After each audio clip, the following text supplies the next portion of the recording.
జయశంకర్ భూపాలపల్లి జిల్లాలో ఘోర రోడ్డు ప్రమాదం చోటు చేసుకుంది. బైకు టిప్పర్ను ఢీకొట్టడంతో ఓ యువకుడు మృతి చెందాడు. ఈ విషాదకర సంఘటన భూపాలపల్లి మండలంలోని పెద్దాపురం గ్రామ సమీపంలో జరిగింది. గణపురం మండలం పరశురాంపల్లి గ్రామ పంచాయతీ పరిధిలోని జంగుపల్లి గ్రామానికి చెందిన పేరాల వెంకటేష్, జక్కరాజు జశ్వంత్ వేముల బండి ద్విచక్ర వాహనంపై పెద్దపురానికి వెళ్లి ఎదురుగా వస్తున్న ఇసుక టిప్పర్ను ఢీకొట్టారు. దీంతో పేరాల వెంకటేష్ అక్కడికక్కడ మృతి చెందగా జశ్వంత్ బండిలకు తీవ్ర గాయాలయ్యాయి.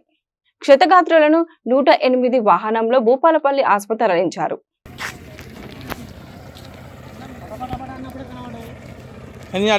ఉన్నప్పుడు ఏం లేదే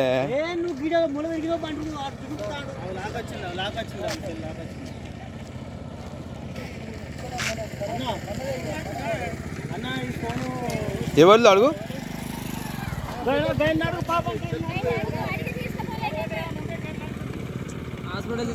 అన్న ఎవరు మీది? వీ జంగుపల్లేనా? ఈ జంగుపల్లి అంటే వీళ్ళది, జంగుపల్లి అంటే వీళ్ళది. ఆయన ఎవరు? ఆయన ఎవరు?